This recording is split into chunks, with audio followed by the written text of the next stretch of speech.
Meadowlands racetrack, Gallant Gelding Bettor's Edge changed tactics and uncorked a rally to sweep past the leaders in 150 and 2 for Brett Miller.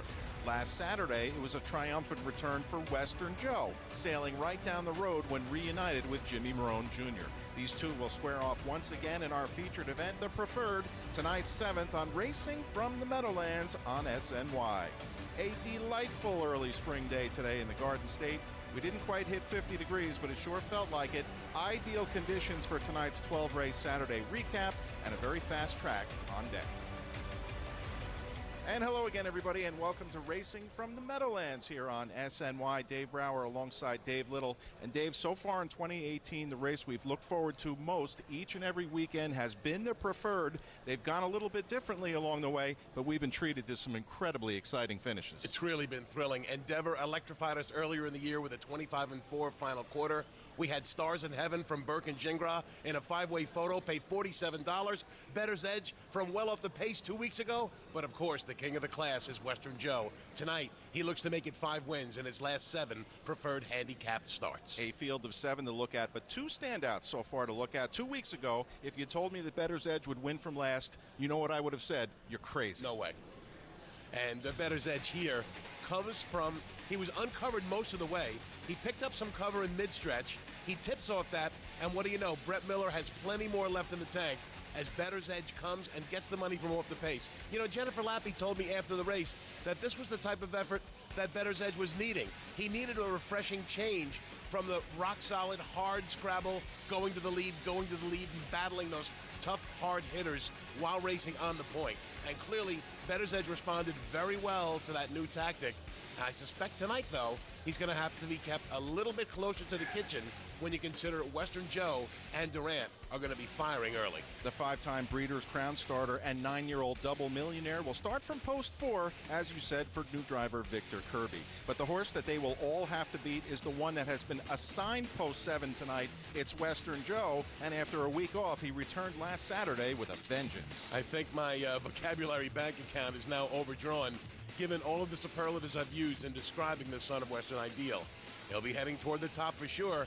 And yet, Dave, he might be at his best sitting at 2-hole rather than cutting out the fractions on the front end. The amazing 4-year-old returned just $340 to the bettors. Then what will the price be tonight from the outside post? Jimmy Marone Jr., our leading driver, is back aboard, and that is coming up a little bit later on tonight in the 7th. But for now, we welcome you back to the Big M for Race 7. It's the feature, the preferred handicap for a purse of $20,000. Durant is now out of claimers after a great speed try. Rodeo Romeo was a game second last week despite a tough trip. The one to beat, though, is Western Joe.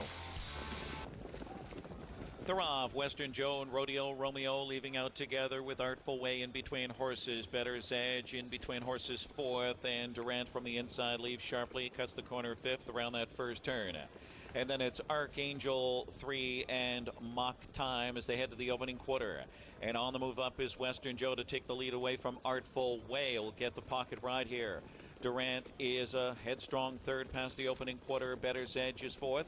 First quarter zipped in 26 and 3. Rodeo Romeo is 5th off the turn. Then it's Archangel 3 and Mock Time can see them all. Single file across the backstretch. The favorite Western Joe looking to win again. Even money with Jim Marone Jr. on the choo-choo tonight. It's Artful Way in the 2nd spot here. Durant is 3rd as they near the half mile.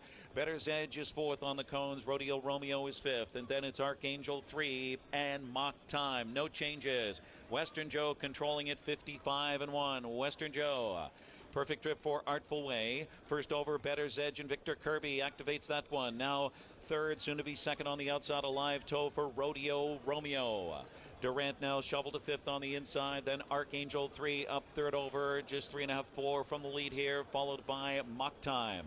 At 3/4, it's Western Joe in front now. Heavy pressure from Bettor's Edge on the outside. Artful Way locked in the box 3rd. It's Rodeo Romeo 2nd over, all set to flip 3 wide, tracked by Archangel 3 in with a shot. 124, well-rated Western Joe. Western Joe Better's Edge on the outside, steamrolling first over. He is relentless. Artful Way shaking loose from the pocket spot. Western Joe, and on the outside, Better's Edge giving him all he can handle and showing his class here. Better's Edge and Victor Kirby. Better's Edge, then Western Joe. Then it was Durant, then Close, Artful Way, or Rodeo Romeo. Better's Edge, 150-3. Wow, another preferred handicap, another thrilling finish. Western Joe was sailing along on the lead, but here came Better's Edge, who vacated the rail at the half and raced uncovered. How could he catch the king of the class? By bringing his A-plus game, that's how. Better's Edge crept his way into striking position at the head of the stretch, and after a tooth and nail, 3/16 of a mile battle, he prevailed nearing the wire to win his second preferred handicap in 3 tries. What a mile from Better's Edge tonight. Tough first over trip, no matter. The gutsy 9-year-old grinds down Western Joe to continue what has been a great rivalry this winter into spring. 3 wins so far tonight for driver Victor Kirby.